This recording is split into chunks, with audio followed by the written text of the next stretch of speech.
There's a Salon article that talks about the way you use your voice, Maggie. That's why I was what I was leading to.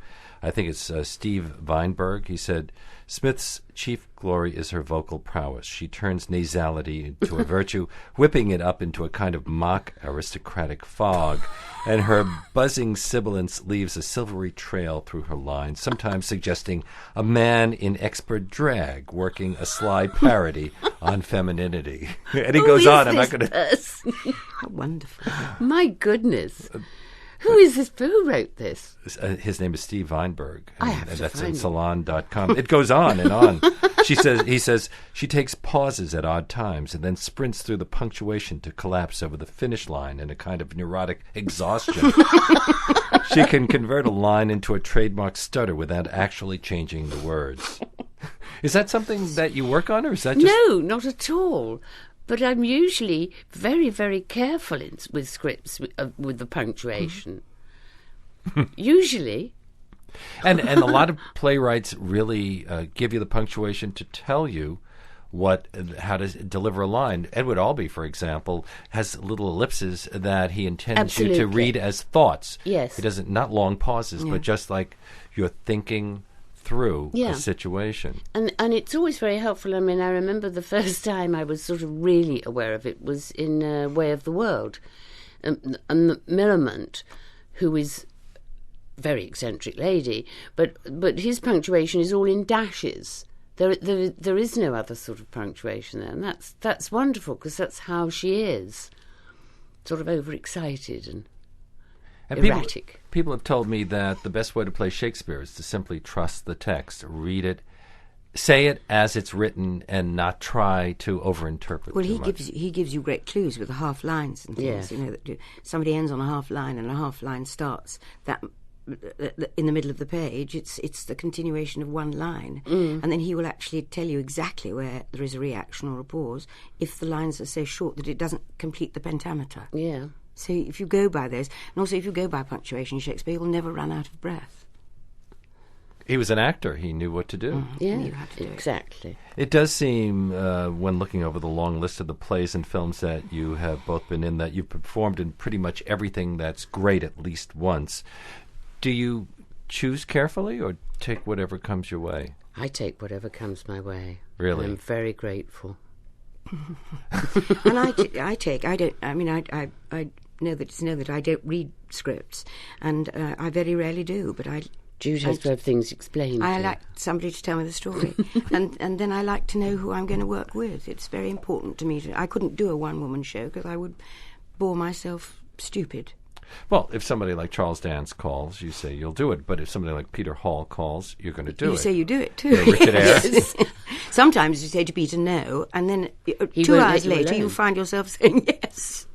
He nags you into it. It's always a surprise to see great actors on television. But Judy, you were involved in one of the most popular British sitcoms of all time.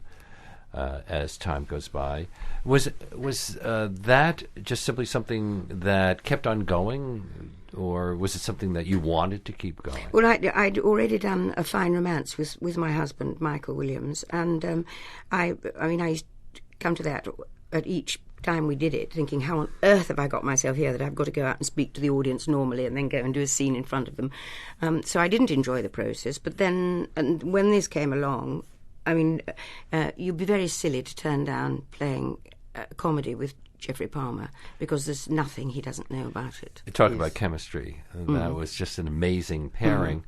And the show went on for 9 years or so. We've just done 2 more. We've just done 2 kind of 80... I don't know how they're going to be shown here, but it'll be kind of Christmas later on. And Maggie, you've also done television. In this country, it was often considered something that you only did when you were desperate. But in England, that isn't the case? No, I've done very little television, really. Well, in this country, we see you on Masterpiece Theatres every once in a while. Oh, do you? Yeah. Well, that's nice to know. But I have done very little, and I like it. But I don't think I could ever do what Judy's saying, talking to an audience and doing it in front of an audience in a studio. I think that must be absolutely frightening. Hell. Well, Oh, how I'm is it any sure different it than is. theatre? Because they don't talk back at you, and you don't, if you make a mistake, you have to go back and do it again. Yes. At least you can get away with it sometimes in the theatre. In You're the very theatre, lucky. you just stop and blame somebody else.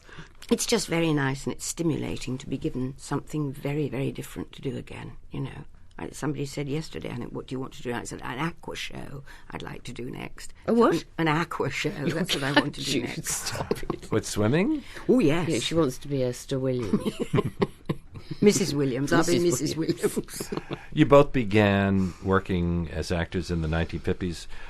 How much has it changed over those years? In Britain, of course, the theatre is still such an important part of the whole scene, and I imagine that hasn't changed. Oh, all it that has much. changed. It's hugely. changed hugely. There's no repertory. There's no repertory theatres, and there's no repertory company really anymore. I mean, there are big companies, but there's, you don't do a matinee of one show, They're and not as they an evening were. of the other, and there's very few places to make mistakes now if you're a young actor. Though, when I was living in London, I worked at the Royal Court for a little while, moving sets and stuff, something I never want to have to do again.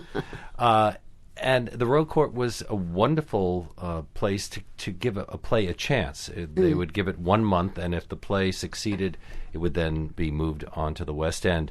Are they still doing things like that?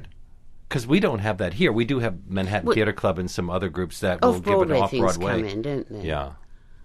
They're doing quite a lot of new writing, aren't they? Yes.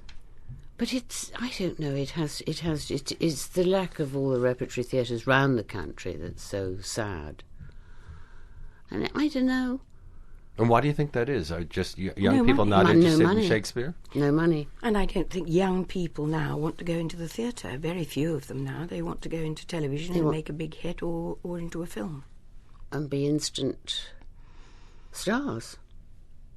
Helena Bonham Carter told me that she was of that new generation, one of the first actresses to start off in regular movies and then have to go back and learn how to play Shakespeare. Well, her first movie was Room with a View. Mm-hmm. Oh, no, it wasn't. That was her second. She did Jane Eyre. Yes, she did Jane Eyre. Not Jane Eyre. no. Jane whatnot. Jane Not Whatnot, Jane I saw Grey. that film. Lady Jane Grey. Jane Eyre. One of Close. those Janes. Close. Well, there's nothing like a Jane either. Each of you has had great success in Britain, and Maggie, you in Canada as well at Stratford. Mm. I have to ask you that question that unfortunately comes up all the time. Are audiences different in the United States and in England? There were... well, Canada, I guess, is not the United States, but I thought the audiences there were stunning. But then they came from the United States, in actual fact. And I find the audiences here in New York just terrific. I've had the best time playing comedy here, that's for sure. They laugh at different lines? Hmm? Do Americans laugh at different lines? No? Yes. I didn't Well, find so. Some lines. We had a whole thing about Lloyd's in Oh, well, Amy's that's- View. that was obscure. very, very difficult. David had to write a bit explaining what Lloyd's was. When you appear in the Bond films or the Harry Potter films, are you having fun, or is that a way of paying for your other more serious work? Oh, no. Well, I jokingly say, I have to say, that I regard Harry Potter as my pension, but that's because of antiquity, not because of... And I find it was hard work at the beginning, but now the children are older, it really is great fun. They're terrific boys and girls.